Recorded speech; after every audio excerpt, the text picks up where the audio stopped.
Hey everybody, how's it going? Welcome back. So I meant to do a bit of an update for this double Kickstarter a little bit earlier on, but I've been so busy at my school lately in Japan because there's been an English speech contest going on, and I'm spending my lunch hours and extra time after school getting those kids ready, and we just had the contest today. So now that that's done, I got a little bit more time in the evenings, and hopefully I'll do at least a couple more videos about this Kickstarter, at least one more after this for sure. But no, so the last time I did an update for this Kickstarter, I very much just kind of reacted to Armed Fantasia, because that was the game I felt like I was kind of more leaning towards in terms of which I would like the most out of the two. I definitely planned on supporting both games anyway. But no, I gotta say, after seeing more for Pennyblood, I am way more excited for that game now than I initially was. I watched, after I posted the first video, I watched the gameplay video or the trailer for Pennyblood. Holy shit, that game looks way better than I thought it would. I loved Matthew running into battle there, and I loved the combo he pulled off, that series of kicks and punches and finishing off with the shotgun. And then the battle system is very similar to Legend of Dragoon. Holy crap, that brought some memories back for me when I saw that. And no, the artistic style looks great. Once again, I said I wasn't really super into the darker theme type games. I've been getting more into them lately, but this game has me sold. I'm super excited. And not only for like the battle gameplay and how cool the characters look, there's the fusion monsters as well. Matthew turns into this crazy ass cool ghost knight, and he has several more forms of those as well down the pipe. That's super cool. That ghost knight, when it tears that monster apart, looked freaking awesome. And then the other thing too that I really appreciate with Pennyblood is its setting. It's set right after World War I. I'm a huge history buff. I got a degree in history, and World War I is such an interesting time in history, and it's so often overshadowed by World War II. If World War II never happened, World War I would be the moment in time people would focus on the most, I feel, or at least one of them. So it's nice to hear that we're hitting America in the Roaring 20s, and then there's a conspiracy of all these kind of world leaders and the states in Europe being killed off. I'm guessing by one of the powers that didn't fare so well in World War I. We go to China, and then the dynasty's falling apart there, and then we get to deal with the colonialism there, and then we get to go to Imperial Japan. They're just off a string of victories in the Sino-Japanese War and the Russo-Japanese War. So obviously Imperial Japan is feeling like it's pretty hot shit at this point. I mean, why wouldn't you if you've just beaten that many countries? And then another thing that's super crazy is we get to go to Crimea, and there's crazy ass shit going on there in the world right now. If you look at the news at all, like obviously Russia and Ukraine are having that awful conflict right now. And I've been really glued to that because I'm a student of history. So, and then obviously there's allusions to that in one of the updates that the world was really going through a crazy time at this period. And it's very much kind of reflecting our own time now to a degree as well. Who knows how crazy things are going to get in our own time period. So all of that just works. The dark setting, the Legend of Dragoon combat, the fusion monsters. Oh, I am digging all of it right now for Pennyblood. And I couldn't be more excited to support this game now too. And then the other thing is with Yuden Chronicle, with that Kickstarter, one of the best parts about that is we got to pick character designs for a couple of the characters. And you get to do the same thing in Pennyblood. They just had a poll for the character Luca. A, B, or C. Design C got chosen. That sucks for me because I liked A and B more. But hey, for those of you that like Design C, congratulations. And how fun is that shit? Just to like kind of go on Twitter, cast your vote, get to see which one other people like. And it was in such good spirits too when Yuden Chronicle did it. And I feel like hopefully it was the same for Pennyblood. And it sounds like we're going to get to do that at least one more time with Pennyblood too. So that's freaking awesome. And the communication for this Kickstarter has been really well done, I think too. A lot of cool backer awards, good social media games. I think they're doing a really solid job so far. I'm pleased anyway. And then we got an update for Armed Fantasia's battle system today as well. And not only is it a turn-based battle system, which we all like, it's got kick-ass combo attacks in it.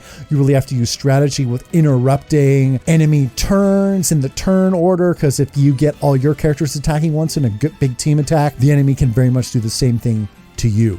And it sounds cool. It's not just obviously one guy going right after another for team attack. All your characters can work together and pull off sick team combos. I love that shit. Just reminds me of Chrono Trigger, and the upcoming Sea of Stars has that. Double text, triple text, all that.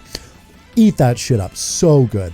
And then the other thing I wanted to do today is there's kind of this alpha gameplay of Armed Fantasia here that I've loaded on the screen, and I haven't checked it out yet. I very much wanted to watch it with all of you guys and kind of react to it as we go. And they've even said there's no shaders on this, no character swaying, the light's temporary. This is just to give us an idea. And very much how I'm imagining the final product will look is like the original promotional trailer that they released for Armed Fantasia. So I fully realize this is going to look like that, but it's going to give us a bit of an idea of what the game's going to look like. And I'm very curious for Armed Fantasia because they say that the game's kind of like a bit of a wasteland.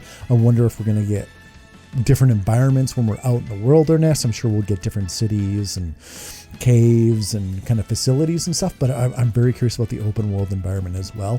And if it's a lot of it's going to be really dusty. And then the other thing I want to talk about, listening to the music for both games, really solid so far. I love the whistling in most of the pieces for Armed Fantasia. Definitely helps to give it that Western vibe. But no, let's check out this kind of trailer here first and see what they got.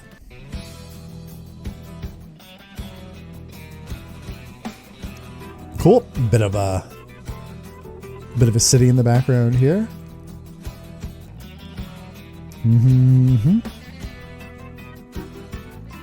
Looks like a JRPG to me, boys. Oh, the music is killer. And once again, they were saying just with the world map, they wanted all these different gadgets and puzzles you could do out in the open world. Multiple different vehicles as well to traverse the land, sky, and sea. Holy shit, sounds right up my alley for Armed Fantasia. Yeah, just loving that music. Holy.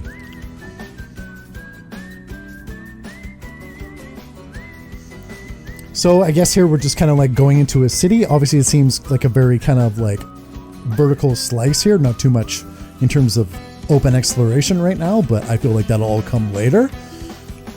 Once again, they did launch this as a Kickstarter to get money to fund this thing. I'm not expecting an absolute ton right out of the gate. Unicorn Chronicle was very much the same way. We just got a little bit of a tease for it, mostly with the battle system. Yes, and they did say you could like be jumping around out in the environments, all that stuff too.